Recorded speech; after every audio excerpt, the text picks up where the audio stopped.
Hey, welcome back to another exciting, memorable, and maybe a little sad Oh, don't say sad. episode of Staying Up with Pat and Jodi. It's a sad episode. We're gonna perk people celebrate. up.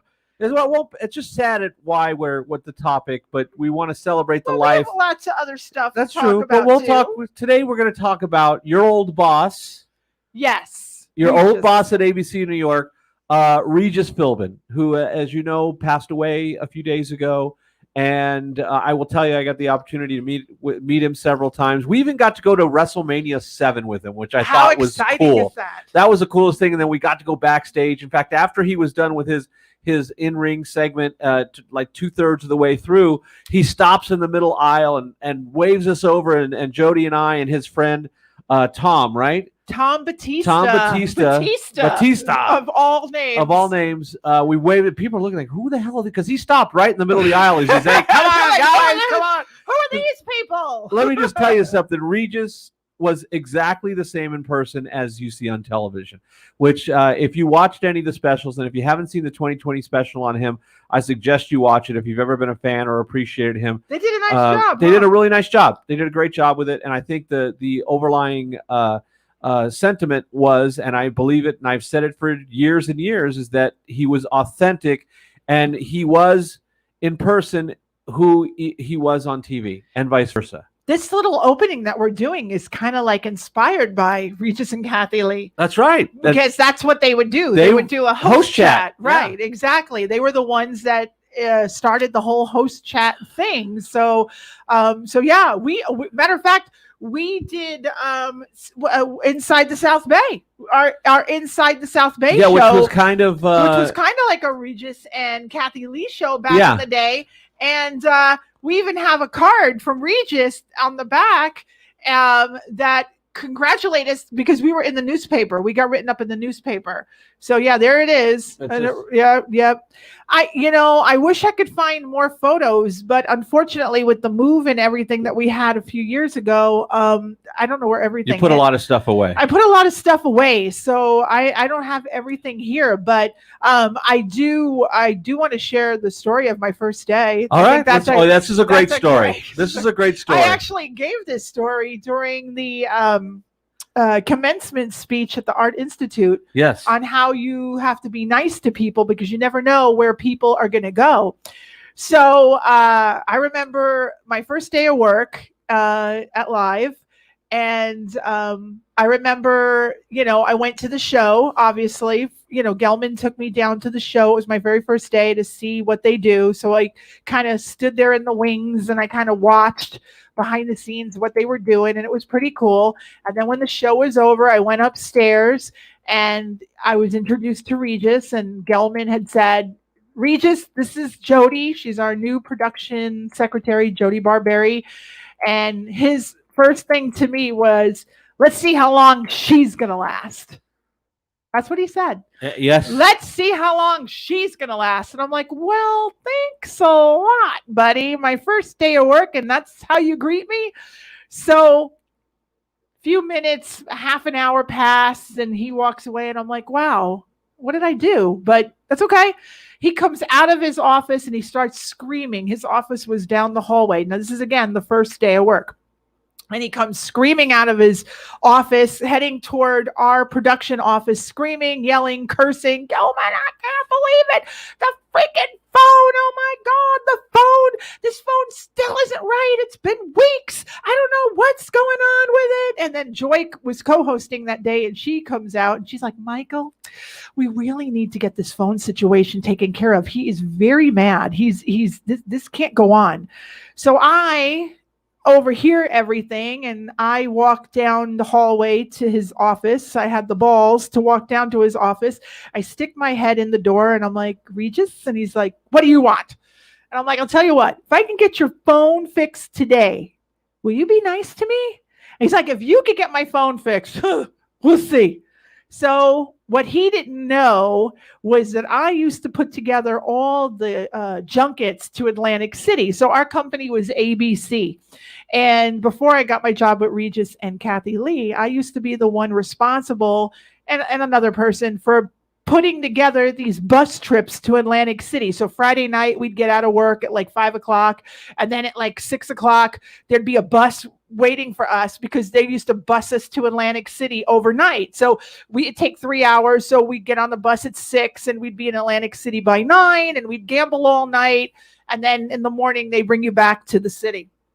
Well, all the people on the bus were the people that worked in the phone department, in the phone room, in the communications department. These were the people that made shit happen. So they were on our bus. Well, I would bring the bus. The very first time I did these bus trips, they were so boring. Like, oh my God, so boring. So I said to a bunch of my single friends, because we had a posse back in the day of like fun, Jack, my friend Jack, Nancy from New Zealand, Jack, Jim Shanahan, Antonella, a whole bunch of us, Anne Marie, Mary Liz, everybody. I would get my friends because I wanted to make the bus trip fun because everybody would just sit there, right? So that's what I did. I invited all my friends in, and of course they're wild party animals in their 20s. And here you got the phone room people that are very conservative, and we brought a boom box and we started dancing and we're passing water. So the phone room people loved the Atlantic City trips that I put on. Like they were sold out. Like after the first time my friends, they were sold out. So I made really solid connections with the people in the phone room. So now get back to the Regis story. I pick up the phone and I call my friend Gloria, who's in charge of all the people, all the phone technicians. I'm like, Gloria, it's Jodi. Hey, Jodi, what's up, girl? Atlantic City was so much fun. I'm like, yeah, I know. Hey, listen, Gloria, I got a brand new job. I'm not in PR anymore. She's like, what are you doing? I'm like, I'm working for Regis now. She goes, you're working for Regis? I'm like, yeah. I go, and guess what? His phone is like effed up.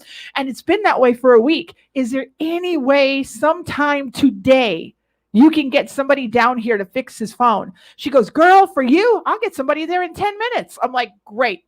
So I sit there at my desk. Everything's going on. I see a guy walks up to me. He goes, are you Jodi? I'm like, yeah.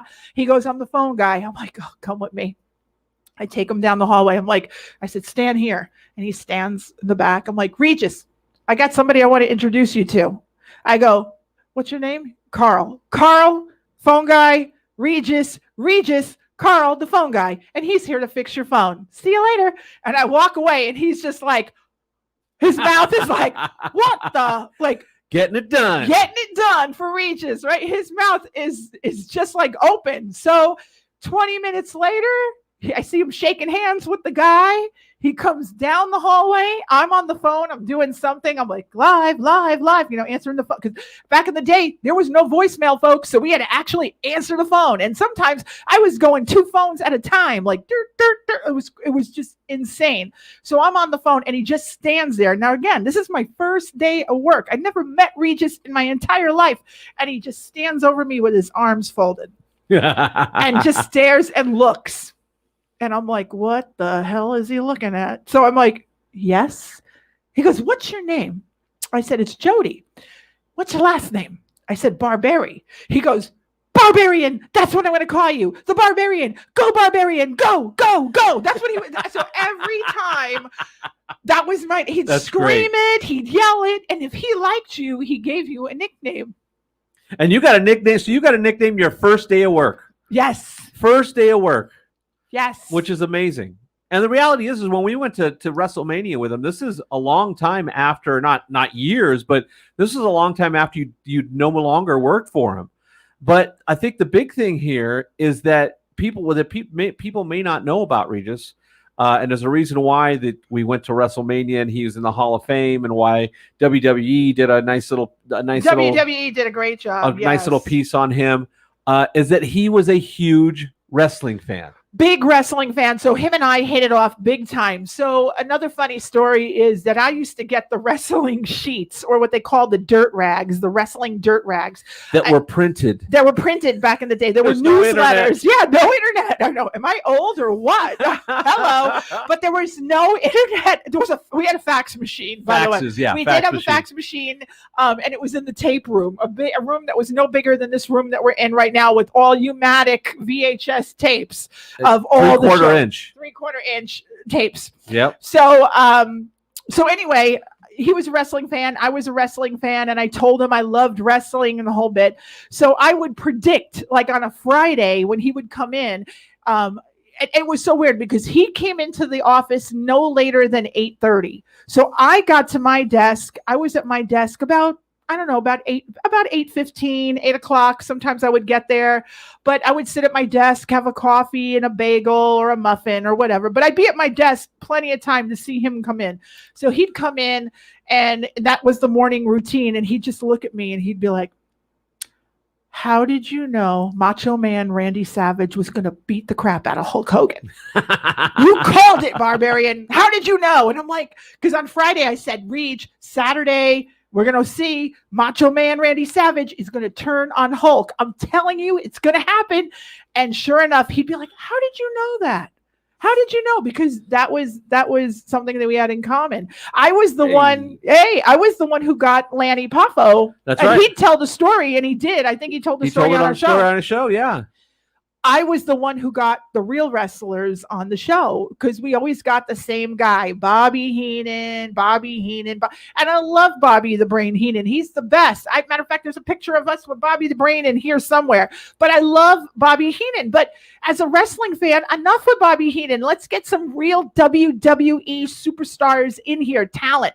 Let's get Macho Man. Let's get, the Genius. Let's get Mr. Perfect. Let's get the real people. Rick Rude. Ultimate Warrior, Rick Rude. Let's get those guys in.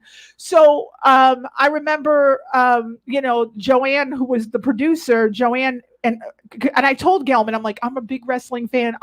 I'll tell you, Joanne, you produced the segments, right?" And she's like, "Yeah." I go, "Who do we got?" She's like, "Well, they're going to give us Bobby Heenan." I'm like, "No, we don't want Bobby Heenan. We want, the Bushwhackers." And the Bushwhackers were Regis's favorite show. There was a time I thought I was going to get fired because I brought the Bushwhackers on with Joe. I begged Joanne. I'm like, "We got to get him." And Regis loved the Bushwhackers. They, And what was the rules that was it Gelman that told you, or one of the producers? Well, the producers and Gelman and even Regis, no sardines, because they were famous for putting sardines like in their opponent's mouth, like eating sardines. And they said they don't, but Regis, right out of the can. He loved them. He loved them so much. That was his favorite, one of his favorite. He loved them all. If you go into his office and if you see those videos, those tribute videos that they're showing, he had WWE stuff on the wall. You thought I was a fan? He was a fan. But back to the story with the Bushwhackers, we got him on the show and everything was great. Everything was great. Regis was walking like them, the whole bit. But one of the Bushwhackers took out the sardine can and guess what? Chased Regis around the studio and shoved sardines in his mouth. I'm like, "Oh my God." I told the PR guy, I'm like, "This can't happen." I said, "I'm going to be so fired." I said they weren't going to do this. He goes, "Don't worry about it. Vince will hire you. You got a job with us. You got a job with us." Little did you know, you probably should have just taken him up on it, As of now, I should have.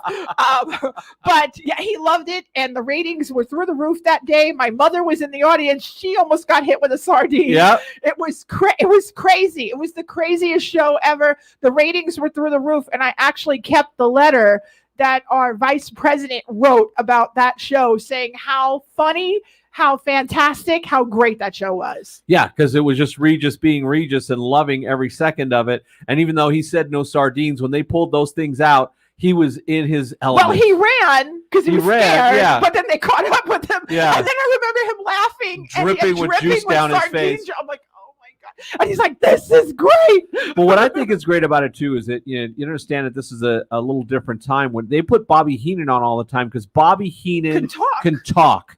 And Bobby Heenan can make anything interesting. The problem is it didn't give the wrestlers an opportunity to hit that crossover audience. Because even Lanny, when in a recent conversation we had with Lanny about Regis, he said, he's on in front of 15,000 people 3 times a week, national television. But when you're on a show like that, you're in front of a whole new crowd of people. And that he was actually nervous about it. And he said that was a big step in his life because he got to go on regular television and be who he was. And this was before they broke kayfabe, so they stayed in character. But it gave these wrestlers a chance to get in front of for lack of a better term, regular day-to-day audience, a completely different audience than what they get when from their wrestling shows. And it was really a lot. It was really fun. Another great story, and I see Roman Gomez is on the line. So Roman, you're gonna love this story if I haven't told you already. Another great story is that when Lanny was on that later that night, and there's footage of Regis and Joy talking about going to the wrestling match with me, because you know how in the host chat they would say what they were doing. Well, tonight we're going to Madison Square Garden, and Joy was saying, Madison Square Garden, you're going? Where are you going? And she's like, oh, I'm going to wrestling. He goes, oh, really? And who's going with you? He goes, well, Gelman's coming, and she was like, oh, and he goes, and Jodi, and she goes, Jodi. He goes, yeah, the Barbarian, she's coming too. So we went to Madison Square Garden that night, and we had great seats, of course, the ringside seats for Madison Square Garden, and Lanny's wrestling that night. And in between the matches, a group of fans are shouting out Regis's name, of course, because, you know, it's Regis, right? Regis, because everywhere he goes, Regis. King of New York. King of New York, king of everything. So we're sitting there, and the fans are like, who are you? Who are you? And I'm like, I just go like this, like that. And they go, we're going to guess. And I'm like, go ahead. Then they go, you're his daughter. And I'm like, no, not his daughter. And they're like, you're his girlfriend. And I'm like, oh, are you kidding? And he goes, gee, thanks a lot. And I'm like, no. Thanks a lot, Barbarian. I goes, you're his wife. I'm like, hell no. And then they're like, who are you? Who are you? They start chanting, who are you? So I said, I'm the secretary. And they went, secretary. So I had my own pop at Madison Square Garden. That's right. So you got a pop at Madison Square Garden. I got a pop at Madison Square Garden because I was Regis's secretary. And you were hanging out with him. And a word that you do not say anymore. You do not use the word secretary anymore. Oh no, you get people mad. But another great Regis story, you guys. But wait, didn't Roman find a clip of you? Yes. Were you with Regis or was no? you just... No, that was another. Okay. That was another. That was at Madison Square. That was Bret Hart. That was Bret Hart. Roman found a Bret Hart clip. Yeah. Another great Regis story. This is fun. This is great. He calls me into his office. And he says, bring the garbage pail. Now, our garbage pail had, it's the round garbage pail, and it had rollers. So I brought the garbage pail in, and he's like, I'm going to clean off my desk. And I'm like, great, let me help you. And I start moving things over. He goes, no. And I'm like, no, what? He goes, I want you to hold this. And it was the phone, the phone system. And then he goes, oh, and I want you to hold this. And it was a black book, like an address book, like a black book. That's what he used. He used a black address book. He goes, I want you to hold that. I'm like, okay. And then he goes, and his desk was a mess, papers everywhere. Oh my God, it was crazy. He goes, bring the garbage pail over. I'm like, okay. I'm holding the phone book, bringing the garbage pail over. He takes his hands and he sweeps everything off the desk into the garbage pail. I'm like, oh, no. He's like, if it's important, I'll get another one. That's right. There you go. That's right. That was Regis. If it was important, I'll get another one. They'll send me another one. I'm like, no, you can't do that. And I'm like picking through the trash. He said, never. Him and Gelman always said, Jodi, Barbarian, never pick through a garbage can. Ever. Never pick through a garbage can. When they saw me, I'm like, I think I threw it away. It's in here. Never pick through a garbage can. Crazy, right? Right. Oh, yeah. I even remember when they came out to Las Vegas, and I think, was he still with Kathy Lee or was he with Kelly? No, he was with Kathy Lee. He was with Kathy Lee, and we went to go see them, and I forget what the hotel was, but it was a personal appearance, and it was after the show when they were saying hello to everybody, and you walked and got a little closer, and you caught Regis's eye, and he looked at you like, and he says, Barbarian. He says, Gelman, look, it's the Barbarian. Kathy, it's the Barbarian. And everybody's people are like, who the hell is that? They're looking for a wrestler. But he's just screaming out, and he just literally stopped in the middle of everything he was doing, going, hey, it's the Barbarian. Yes. Yeah. it was funny. It was cool. Yeah. He just did that. Another fun story, and you all see him. This is very true. I accidentally walked in on him while he was undressing in his office, because I would occasionally have to run down there. So I run in there. I walked in and he had his boxer shorts on. And I'm like, oh, shoot, I am so sorry. Oh, my God, Reach, I'm so sorry. And I start to walk away and I turn around and he's like, what are you turning around for? Look at this. Look. And he's like posing in his boxer shorts and he has old man socks on with the sock garters on. I'm like, he goes, have you ever seen a body like this before? I'm like, oh, my God, no, I haven't. And I don't want to. It was so funny. It was hysterical. It was so funny. Nowadays, your boss can never. Oh, yeah. You'd be nowadays, the Inquirer would be calling me up going, okay, we'll give you $10,000 to tell us that story. They'd be trying to fire him. They'd be, Oh, my God. That was a classic. I'm like, oh, my God, I don't want to see. I don't want to look. I don't want to look. He goes, and he's posing, like showing his muscles off. I'm like, with the old man garter socks on. It was really. It was really funny. It was really, really funny. He was a trip, like you said. That the character that you saw everything on TV that you see on TV him. is so true. You'd go out with him. We'd be in Atlantic City. I was his bodyguard. Yeah, makes sense. You're a foot taller than him, so yeah. He took me to Atlantic every time him and Kathy Lee would go perform in Atlantic City. I went to the opening of the Taj Mahal. Like you were the muscle. I was the muscle. And he said, hey, Barberi, do you want to make a few extra bucks? I'm like, oh, boy. But he's like, yeah, it's on me. You and your friends, you and some of the girls, you want to go to Atlantic City? I need somebody to help me out. Just kind of keep people away from me. I'm selling some CDs or something. And goes, would you mind? I'm like, no, whatever you need. And at the time, I didn't have a boyfriend or anything. And we loved going to Atlantic City because at the time, Atlantic City was a lot of fun. And it still is. I love Atlantic City, but it wasn't the same Atlantic City. It's not Vegas either. Yeah, and it's not Vegas. So I'm like, yeah, sure. So I brought a few of my friends with me, and he loved my friends, absolutely loved all the girls, because it'd be like Pat Mobley and Donna and the whole crew, like that whole crew going with me, you know, and he'd give us a great room and everything was fun. So I was his bodyguard. So and everything you see, like I'd be in the elevator, we'd go in the elevator and it'd just be me and him because we're on the top floor and we're going down to the lobby.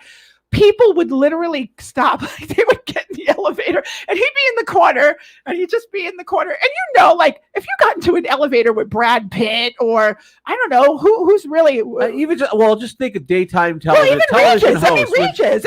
Regis, or anybody else like him, Jimmy Kimmel. And you're getting in the elevator. You're like, I think that's straight. Is it him? Is that Regis? And he would sit in the corner and he goes, yes, it's me. Are you looking at me? Are you looking at me? Like he would just be loud and fun and people would be smiling and it'd be the best damn elevator ride you ever had. It was just really cool. But he would shake anybody's hand, take a picture with you. When he passed away, every friend of mine that I've ever invited to the show has posted a photo of them and Regis. Even Anne, our next door neighbor. Yeah. I didn't realize that Anne and Debbie went to the show. Until she said, yeah, I got a picture. I went, you got me tickets when New Kids on the Block were on. Yeah. And I'm like, oh, I did. Yeah, I remember that. So Rodney, our friend Rodney and Dominic, the bowling crew, they got pictures wherever. If you were a friend of mine in New York, you got a picture. You got to meet Regis. You got to have a picture with him. It was pretty cool. And a great picture that he has with your parents. But there was one because your dad, you have to understand, Jodi's dad was 6'6", 350 pounds. The best way to describe him is he crossed between Luca Brasi and Herman Munster because he was a little goofy, but he was a big, giant dude. And, and Regis always played stuff up like that. And there was a picture of them sitting on the couch looking normal, but there was also the it's one on my Facebook which page. is on your Facebook. We got to find the one. Kathy Lee looking up, and they're looking up. She loves that picture, by the way. Oh, yeah. Kathy Lee loves that picture. Looking up going, oh. Yeah. Yeah, but they were. In fact, if you want, pull out some of the photos from your little book there. Well, why don't you tell?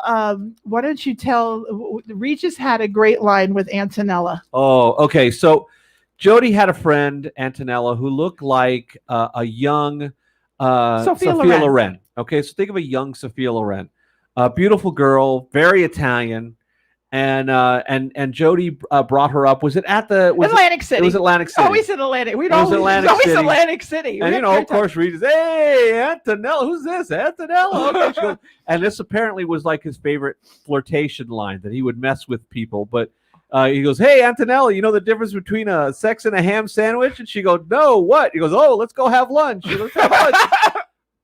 That's, it's like, that's so Regis, and him just being flirtatious and silly, and of course Antonella's and then she got up and she sang Calendar Girl with him, with the Neil Diamond on stage. not Neil Diamond, Neil Sedaka. Neil said, I love my Calendar Girl. Yeah. Because didn't he do that at like every show? Yeah, he would. That was his group audience participation part of the show. So he would bring people up and they would do Calendar Girl. Yeah. So, yeah. Yep. And so he was a wrestling fan, and I don't know. I mean, like I said, I don't have a lot of photos. I don't know where they are, but if we find some, we'll post them up on there. That's hard to see, but that's him with Bret the Hitman Hart. That was when we went to WrestleMania 7. So yeah, it was cool. So, yep, that's it. So we're remembering Regis, and he was cool, and he lived to be 88. And he had a great life and a lot of fun.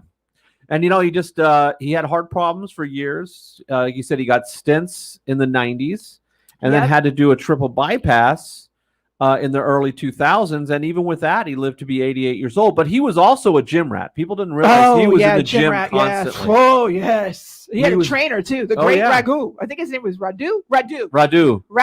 It was his trainer. Yeah, I remember Radu. It was like the trainer to the stars. In New York. In New York. So, and it was interesting to see that last interview with Jimmy Kimmel last night when we were watching the 2020 piece. Yeah. So that was very interesting.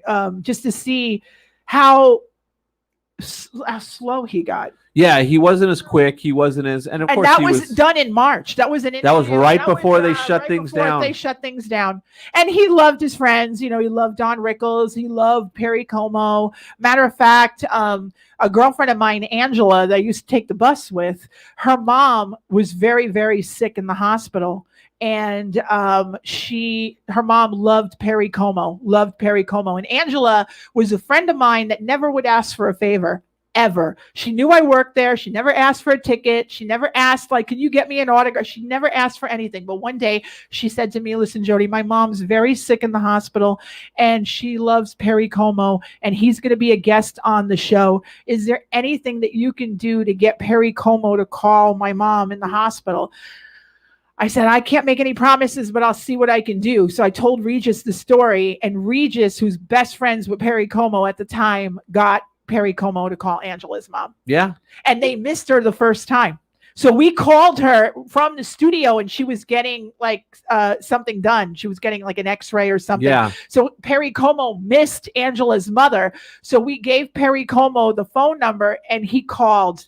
And that was something that Regis used to do all the time. Yeah, he used to call people all the time. He called people in the hospital. When you were sick and you were a fan, he would call. And I was the one who had to make the call. I was the one, he'd be like, okay, give me a list of names. And he'd be like, okay, we're going to call Margaret. She's at St. John's Hospital. And I want you to make the call. Let her know that, it's me. Because, when they call, you know what they do. He wants to get over the, oh my God, is it really you? Yeah. So I would be, I'd ring and I'll be like, hello, is this Angela? Is this Margaret? Yeah. Margaret, my name is Jodi and I work for Regis Philbin and he heard you were sick. And well, he's standing here next to me and he just wants to wish you well. Oh my God, really? Is it real? So I got all the, oh my God, I can't believe it. Is it really him? And then I would give him the phone and he would be like, hello, Margaret, what are you doing in the hospital? Get up out of the bed. Like, he'd be very encouraging. So there were some great, but then occasionally we'd still have the people going, oh my God, is it really you? Yes, Margaret, it's really Regis. Yeah, he was hard. He had a very distinguishing voice. You knew it was Regis. You could do his voice, but it was obvious when Regis was talking because he had everything about his voice was recognizable. And he's in the Guinness Book of World Record for most hours on television, correct? Yes. Over 16,000 hours on television. And he got started late. You know, maybe there's hope for Pat and I. That's right. There's hope for us. If Well, they he can even make said it, so can we. He didn't really become big until he was in his mid to late 50s. And I'm only in my 30s. That's right. So you got plenty So of time. I have plenty of time. Maybe we can make it big, Pat. That's we can right. be the next Regis and We could be the Kathy. next Regis. We got good chemistry. That's right. We've got like 5 people watching us tonight. Exactly. We're a little piece of shit local show.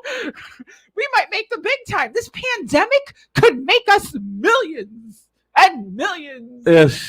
Probably not, but you know, you never know. You never know. Hey, oh, hey, you know, the right people see this show at the right time. We could be like moving on up to the east side. So that was our little homage to Regis. Yeah. And one of the things that I was just gonna show this real quick because you know, you do a search on Regis and the images are endless.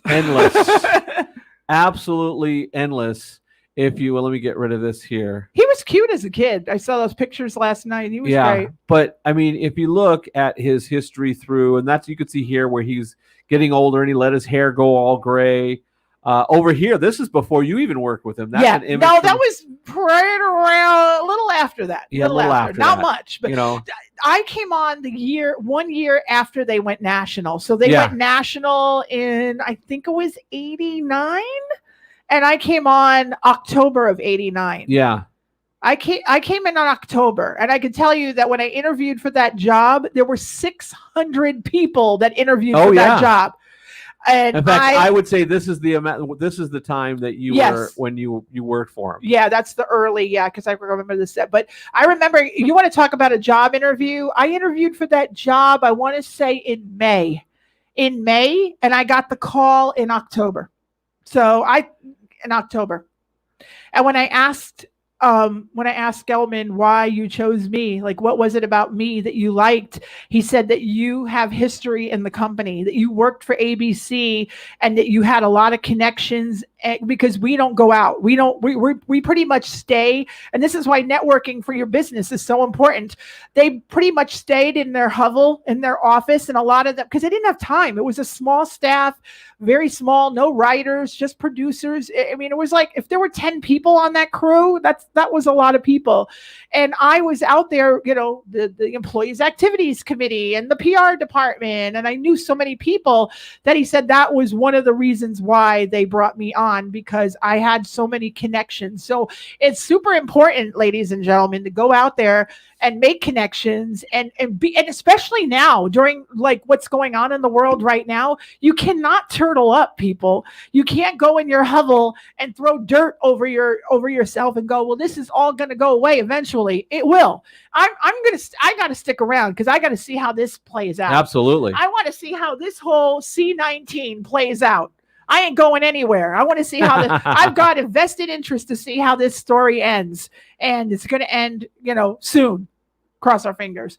But that's why it's so important. So if you're out there looking for a job, or you're going to make a career change, you know, you got to be out there. You got to be out there. You got to meet people. You can't be afraid. You got to go out, wear your mask, wash your hands, wash your junk. If you're a guy, you know, you got to do it. You got to stay positive. And if you have no money in the bank, well, you know, get a job, get a tin can. There you go. You know, start earning some money. Yep. Yep.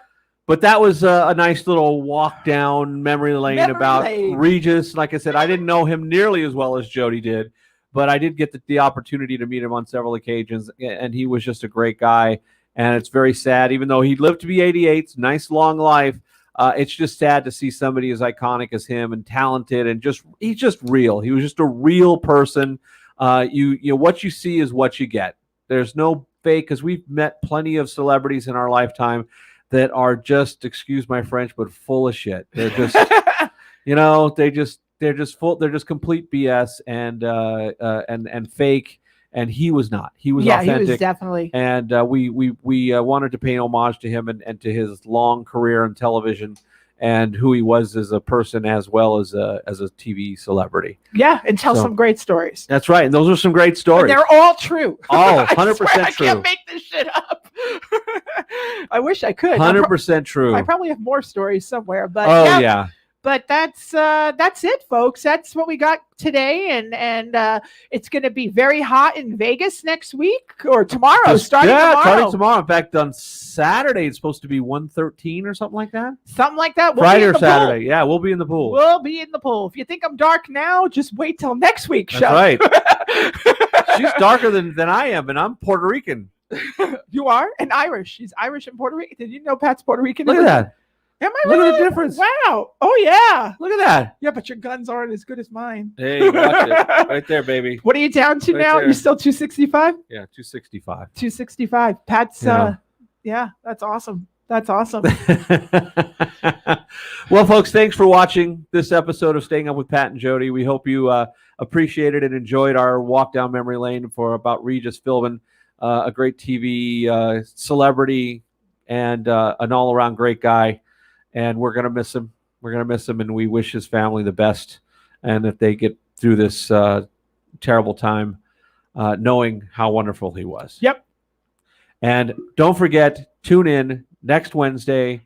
Hopefully nobody else important. Well, they all die in threes, Pat. They all die in threes. Yeah, but there's been a bunch of other ones that have died. So, yeah. Well, we lost Olivia de Havilland. Gosh, we did at 104. Yes, Miss Melly is dead. Miss Melly's dead at 104. Miss Melly is dead. Yeah, there's been a few. There's been a few. And I'm the guy from the Roots today. From the Roots today, yeah. He's just sad. Another very talented. He was 47. Yeah, 47 years old. So, yep. So see you next week. And we'll be happier next week. we'll bring on the celebrity graveyard show. Celebrity graveyard show. Well, we'll bring him on. We'll interview him. All right, everybody, be safe. Bye. See you next week.